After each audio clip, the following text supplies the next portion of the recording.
Welcome to Shore Support, a program that highlights organizations who enhance the lives of our community through charitable efforts.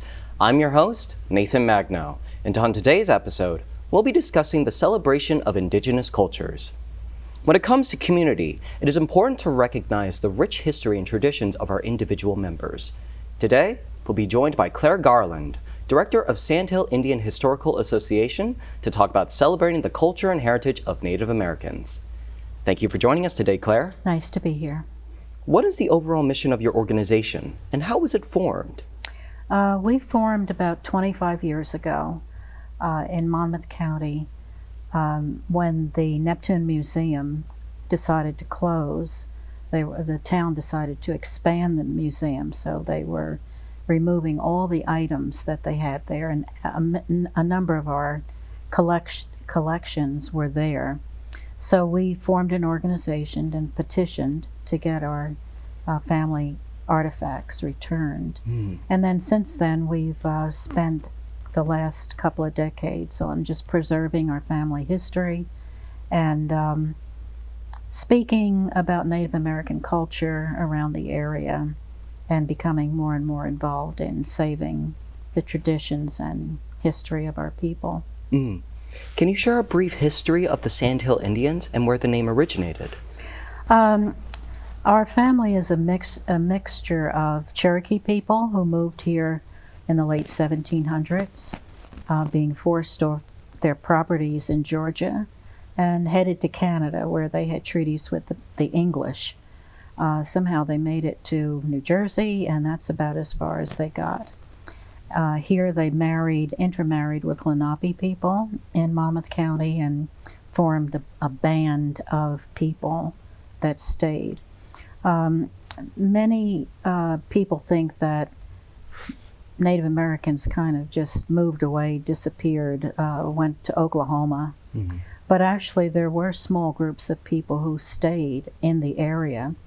Everybody didn't leave, and that's the misconception. People stayed because they worked. Many of them were military scouts. They had jobs. They worked in transportation and skilled labor and decided to assimilate with the American culture, and they stayed. So our family was one of those. I've traced the tax records back to 1780, and that was 9 years before George Washington was inaugurated President of the United States. So our family has been here for a very long time, over 240 some years. There are military records that go back to 1791, where they served with the Shrewsbury militia. So everybody didn't leave. Some people stayed, and our family happened to be one of those that stayed. There was a section of Tinton Falls called Ravy Town that was over 100 acres of land. So the family traces its roots back there and in Eatontown, where streets are named after the family, Richardson and Ravy. And in Tinton Falls, Eatontown, Asbury Park, where they bought another 20 acres where my grandmother lived and my father grew up. So the name Sandhill comes from that area west of Asbury Park that was called Sandhill. And because they own the property there, they kind of got the name Sandhill Indians. A large part of your work involves genealogy and helping those with Native American heritage connect to their roots. What is involved in that research process? A lot of times people they've heard stories about their family heritage and they want to know more about their roots. And we try to help people who contact us, but we also ask for information like their parents' birthdays and death days, their grandparents' names, something to go on, and then we steer people to where they can also help themselves also. A lot of people just don't know where to look. And once you steer them in the right direction, they keep going. And genealogy tends to be a bug. It's like once you catch it, it won't let you go. And speaking of that bug, what are like some of the discoveries that you have made in your position? One discovery was a great-grandmother that we heard stories about. Her father, she was born in Savannah, Georgia.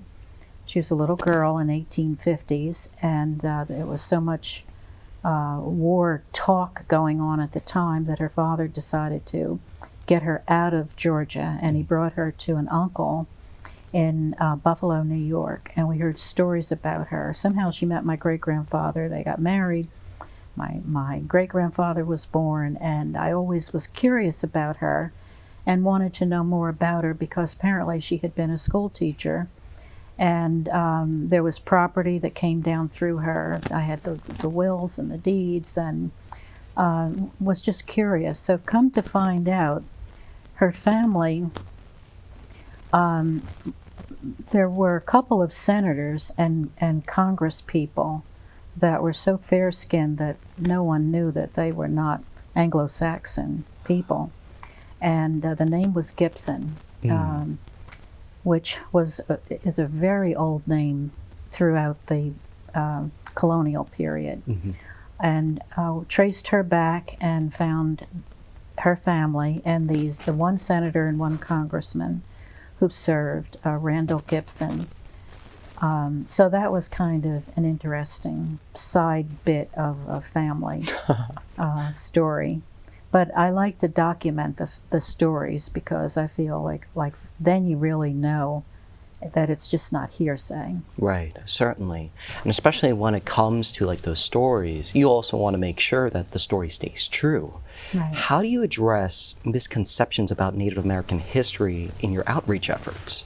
By speaking and using censuses and reports, and for many years race was not recorded by the military or by the local officials. People were voting, even though they happened to be people of color or women. Women even voted in New Jersey before it was taken away.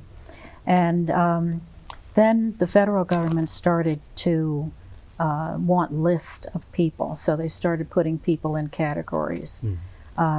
Anybody of color was classified as either black or M for mixed race or M for mulatto. And many Native Americans were just kind of pushed into the same pot as everybody else. And so by speaking and trying to inform people of how that happened, we kind of help people understand that it's only been a couple of decades that the census has added different categories, like Hispanic, and different categories of Hispanic, or Alaskan Natives, Right. and American Natives. So, for many, many years, people have just been misclassified. And in doing research, I even have run across on the top of censuses that will say, if they own property, list them as white.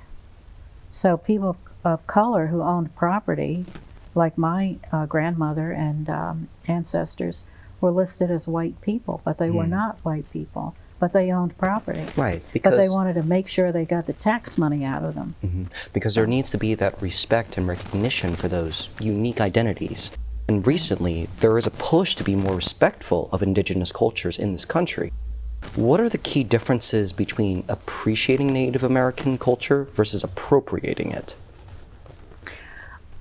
I think not being ashamed of your culture is something new. And because we are a nation of immigrants, we're kind of like a stew, where people are allowed to come here from all over the world, and people want to come here because they can maintain their individuality and still remain intact as their culture. People are not persecuted like they used to be years ago, when you kind of tried to hide your identity, especially if you were a person of color. But I think that's one of the things that makes our country unique, because we are able to assimilate people who come here from every religion and every culture, and are not persecuted, but are considered a treasure to nation's civilization. Mm-hmm. So what can we do to support these communities rather than exploit them? Unfortunately, because people have been pushed to the margins, it's been a situation where people without power and without money end up in the worst situations, the worst environmental situations, the worst living situations. And of course, the banks and the government have been included in this kind of discriminatory practice of abuse of people. Fortunately, because of new enlightenment and lawsuits that have brought many things to the forefront, many of these practices have been discontinued. And we all hope that people will have a better day as they try to live, and the next generation will have a better outcome as they try to live in their neighborhoods and community environment. Mm-hmm. Certainly, to at least to give them the ability to have those same opportunities as we have, to no longer push them to the sides, but to recognize them full front. How do you advocate for Native American rights and issues today? By speaking. Mainly I'm a speaker, and I go about the landscape with talks. In fact, my next talk is going to be on the Indian Citizen Act of 1924, which is 100 years old. But this was enacted to make all Native Americans citizens of the United States. So people don't realize that they were considered a foreign nation, all of them. There are 576, I think, recognized tribes by the federal government. Up until 1924, they were recognized as like Saudi Arabia or Serbia or Russia or a foreign country. And because of their military support, and they've got the highest number serving in the military, all the branches, that the government decided that they should become citizens. And it's been 100 years that they've been citizens. And so my next talk is going to be about that law, that act, and how it affected people on the tribal communities and as part of citizenship and things that go along with that. So how can our viewers volunteer with or donate to your organization in order to help support your community? We do have a scholarship fund that we use to help people in the next generation going away to school. Usually we just have fundraisers, bake sales, donations, yard sales to raise funds. But we're appreciative of the support that the general public gives us, and just informing oneself and one's family of Native American people who are here, the use of mascots and the damage that it does to people who might not see the significance of that, and possibly the sensitivity that comes from recognizing that everyone has a right to be their own people. And not have to just all be vanilla wafers. Right. Thank you for your insight, Claire. We'll be back to discuss more about Native American culture right after this. If I could be you, and you could be me for just 1 hour. If we could find a way to get inside each other's minds. Walk a mile in my shoes. Walk a mile in my shoes. Well, before you abuse, criticize, and accuse. Walk a mile in my shoes.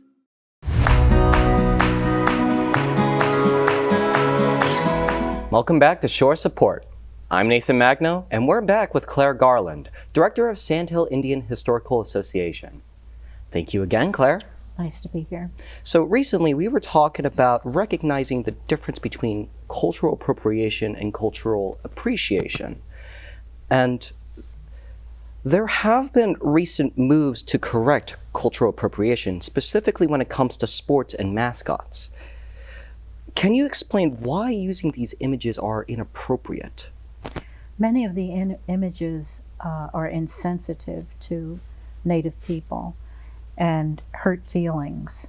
And when whole stadiums start going chop, chop, chop, and engine, dead engine, many times it hurts the feelings of those people who are of that culture.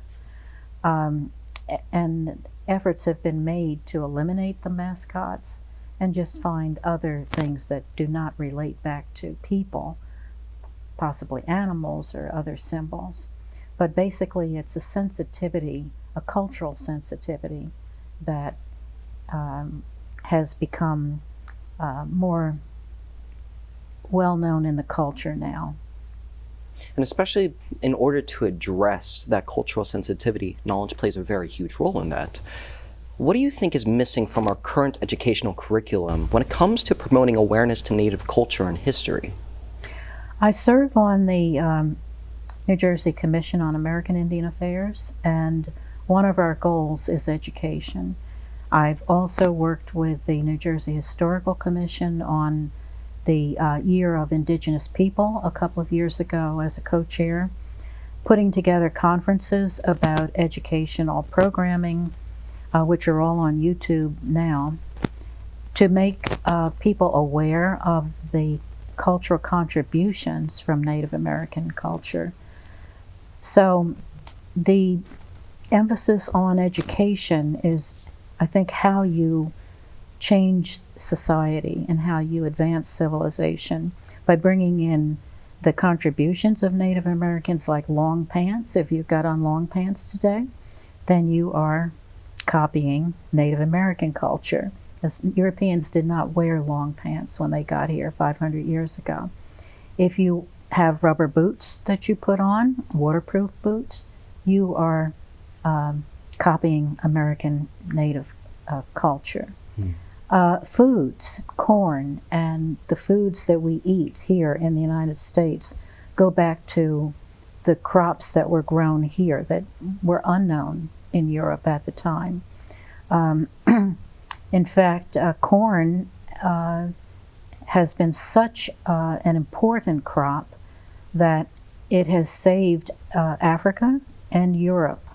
We export so much corn to the rest of the world, which feeds the animals, which feeds the people, that we have totally changed the whole standard of living and the age limit that people, the life expectancy, because of the crops grown here in America. And when I'm talking about crops, I'm talking about 500 different kinds of potatoes and 500 different kinds of chilies and peppers, and the mass amount of food and agriculture that comes from the Americas, and I mean North America, Central and South America. So it's important to realize there's a global impact of Native American culture. And through education, you have the opportunity to get this message to each generation. The Department of Education now is working on standards, and we're working on having these standards implemented across New Jersey anyhow, and using resources that help each generation understand the hundreds of years of culture and background all across the United States and beyond. Certainly, and especially with that education, you actually brought in a couple items to the studio today. Yes, I brought in a peace pipe that was made by our family. The goods were made out of deerskin, and this happens to be a pouch that was made by Jim Reevy, one of the cousins who was the director of the New Jersey Indian Office. And he also made this peace pipe, which I brought in for you. Now, of course, peace pipes symbolize the treaties that were made with the European, and there are hundreds of treaties throughout the decades.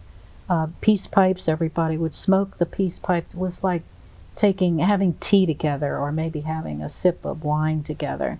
So smoking was something Native Americans taught Europeans. Of course, it's not a good habit, and we know the damages of smoking tobacco now.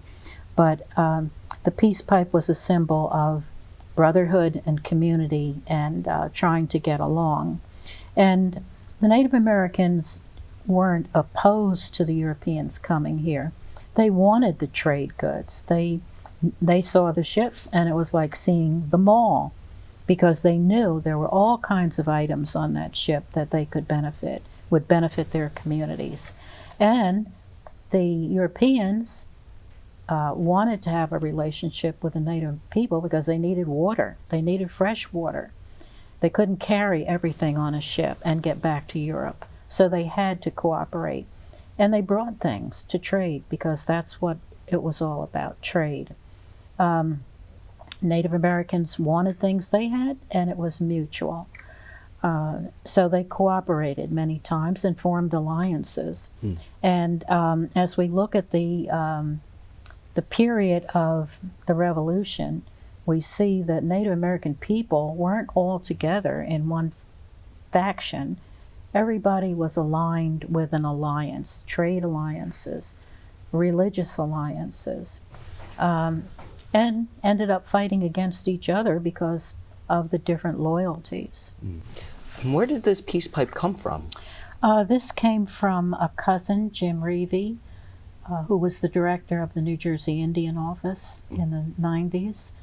And he made crafts for many of the different museums.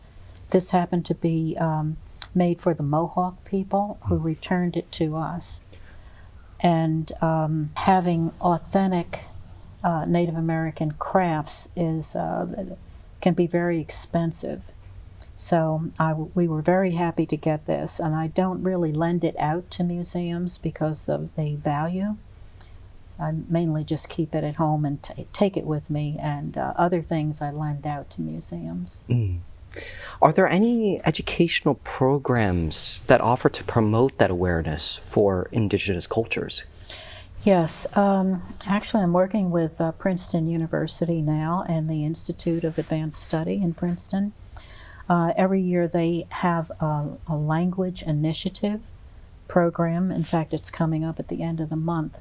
And it's several days of Lenape immersion. And they've had a Lenape camp in the summer and all kinds of activities. But these programs bring in people from all over the country who learn from each other and from the speakers there and from the special collections at Princeton University Library and the archives, and get to hear from a number of authorities in the culture, and then are able to take that information back to their communities and share with historical associations and schools.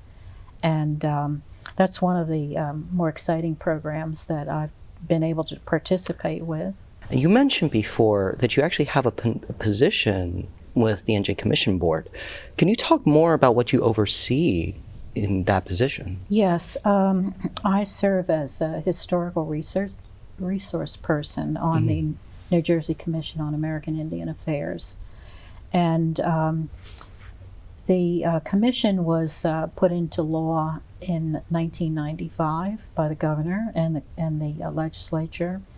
And their mission is to advance the cause of Native American people throughout the state. And so that's what they do. They work on getting information from all the different state programs and agencies into Native communities and being there to help and being able to connect people with agencies and people that would be able to help and meet needs in those communities.